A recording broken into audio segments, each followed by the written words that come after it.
I barely get the mic set up before Marty Adams is doing what he does best, making a scene. His sidekick is Bob Martin. As you'll hear from the start, we smoothly transition from default voice, whatever that is, to hobo terminology. This I'm a little more familiar with, which in a way is a preview of what you can expect from the Second City project.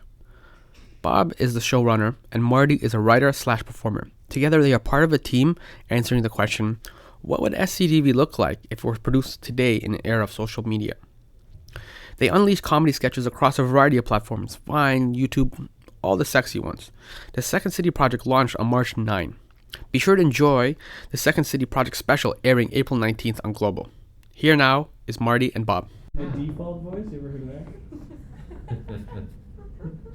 I was taught that in school. Everyone has a default voice. Oh, really? Thank down. And they're like, there it is. And I was like, oh, shit. Shucks. And that's something they want to crush? I don't know. But you know what? I didn't pay attention after that. I was just kind of like, I have a default voice in my head over and over again. And he was like, class dismissed. Remember about your default voice. What school was this? Imagine that school. I went to Humber. Do you want to get started, or do you want to keep doing the default voice? No, please. The bit is exhausting. Yeah, time to hop on a different train, you know what I mean? Get our bindles and join up. Get our bindles. You know what a bindle is? What's a bindle? Hobos. It's a little thing. With Yeah. that has the handkerchief. Yeah, hobos. No, you knew bindle. You didn't know what a bowl was? You don't know your hobo terminology? I guess so. Then the sketches will not include anything about hobos. Then is that He only deals in vagabonds. vagabonds? Okay, yeah. I find vagabonds hilarious. Yeah. Hobos never did anything for me. So you're using all this new fancy pants technology, the Vine and the YouTube. Look at you telling us that we're doing it. Fancy pants. I know we're all doing fancy pants technology now. And that's the basic premise then, right? Is to kind of connect with an audience through the newfangled tools. It's sort of to directly connect television and the web, yeah. So there's components of the show that you can see on the web. There's components of the show you can see on the television program. I think it was a smart route too. And again, this was a lot of the folks at Global and Show, Global and Shaw that were kind of like, we want to have a good presence on the web. So because that's the thing that people spend a lot of time online now, not so much time on TV. And I know that the Key and Peele stuff, which is a great sketch duo that I've only seen most of their stuff from people passing it around. Yeah. And I know that I'm a big fan of it. You know, I've literally never seen their TV show. I've only seen their YouTube stuff, like stuff on YouTube. It's Terrible. You're a monster. I am neither as well. This is bad. People don't own televisions. Lots of people do not own televisions anymore. They consume their content in a different way, right? So and because the net is all about sort of short, punchy bits, sketch comedy seems like a good place for, you know, it seems like a good place for sketch comedy. I should say. Yeah. So that was part of the philosophy of this. But can you be a little bit more like, because when you do something on TV, you have to be a little bit like there's code and you can't use certain language. You can't talk about hobos, for example. You know what I mean? You can't offend certain people. I talk about hobos 24/7. And 24/7, yeah. So does the being online, does that give you more freedom in terms of the comedy, or do you still have those kind of restrictions? It does give us more freedom, yes, absolutely. But you know, again, like we all of our stuff's on globaltv.com, and I mean they wouldn't put stuff that was horribly risque, but also that's not really my voice. My voice is I like darker humor, but stuff that people will enjoy and not necessarily offend. No, we're not really going for that. There's no sort of blue humor. Like that's not really what we're trying to do. But specifically to answer your question, yeah, you can language and subject matter. It's you can get away with a lot more on the web. Yeah, the rules are not as tight. Yeah. You mentioned kind of like the tone and stuff too, and you just mentioned, like Marty, you just mentioned Key and Peele. Yeah. How do you guys describe the tone or the voice of the sketches? Is there consistency? Because Saturday Night Live seems to have a consistent kind of tone and voice too, and Key and Peele has one. Yeah, we sure do, yeah. I think both of those shows deal a lot with sort of satire more, and at least Saturday Night Live used to be really, big time satirists and parodyists, and we're sort of trying to not do that. Not because we're making any kind of judgment, but just because we're trying to create sort of, the thing I like about sketch comedy is that it's a little standalone universe. Each sketch lives and dies, and it's this little world that you peek into. Mm-hmm. And it would be nice if these things could, live for a while, as opposed to be rooted in some contemporary event. So Timelessness in a way. Timelessness would be good. So some of these things, werewolf could live for a long time. It sure could, Bob. Yeah, because no one likes time capsules. You know, you think it's a good idea, right? You know, it's 1980. You know, I'm in the womb. I'm not aware of what's going on, but somewhere someone's putting a time capsule in the dirt, right? Yeah. And 2015 rolls around, and they're like, "Hey, let's open this sucker up. It's been 35 years." And they open it up, and they're like, "What's in here? A Rubik's cube? Who cares?" Do you know what I mean? It doesn't matter. That's why Saturn sucks. You know what I mean? You were in the womb in the 80s? I was an 80 baby. Wow, makes me feel ancient. I was a C-section baby, so I could Well, kill me at Macbeth. all. But let me tell you, if Macbeth came up to me, I'd be like, "Buddy, not a woman born," and I'd kill him. He likes that because he reads Shakespeare. I don't.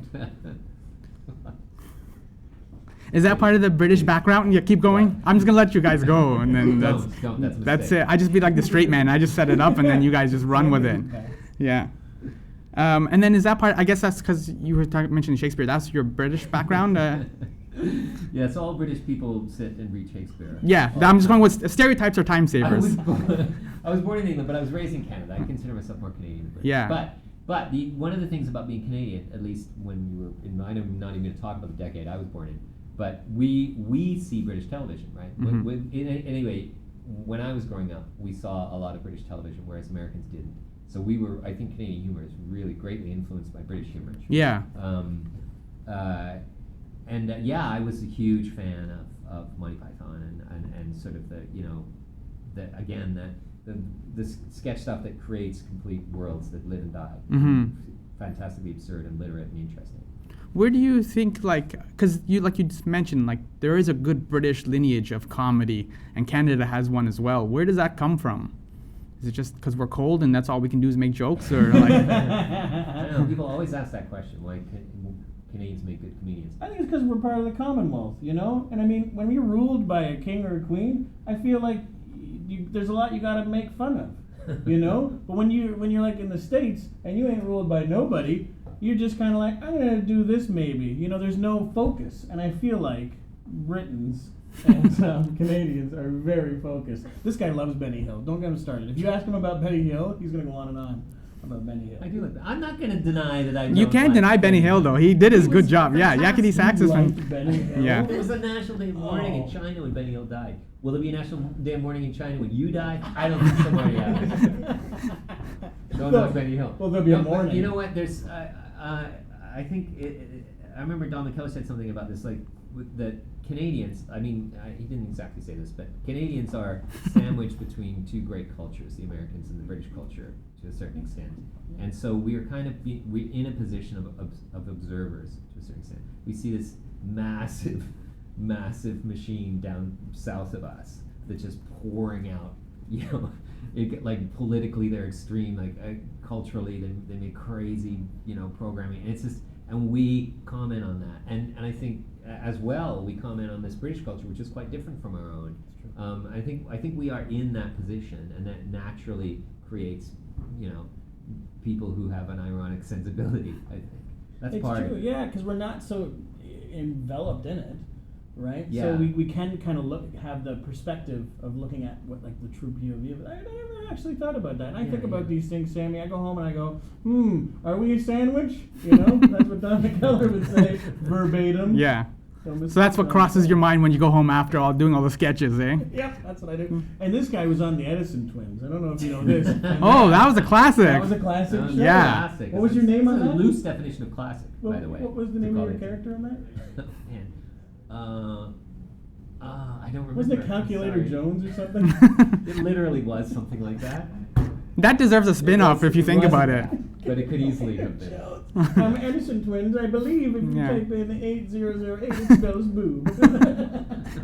Upside down. Yeah. That probably was like an outtake or something too. Should have been. Something. Yeah. Why didn't I ghost write for Edison Twins? Yeah. Oh, right, I wasn't You born. weren't born then.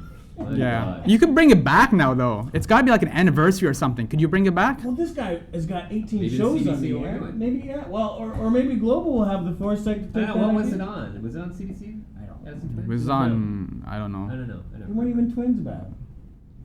No, they didn't. They were. They were not. They were what? Fraternal twins. But age-wise, the actors weren't born the same day, and I'm a I know. stickler If you for listen to details. the soundtrack, it's like they're fraternal twins, and it's. I know it wasn't. Who wrote that? All Don right, Henley? let's talk about us. Okay, Yeah, like yes. should we go back to your other show? Because Yes. this obviously is a spin-off and it'll be Sorry, doing sorry. well. But Yeah. actually, I wanted to kind of just go back to the idea of picking up that thread of comedy, because there was a sketch, Marty, you did where there was the two kids who were yelling at you, not yelling at you, but just giving you notes to stay like, Oh, stay stay fat. To like- gain some more weight. 'Cause I Gain, lost yeah. weight. Yeah. And there's a great like lineage of comedy big man. It's true. You know what I mean? Yeah.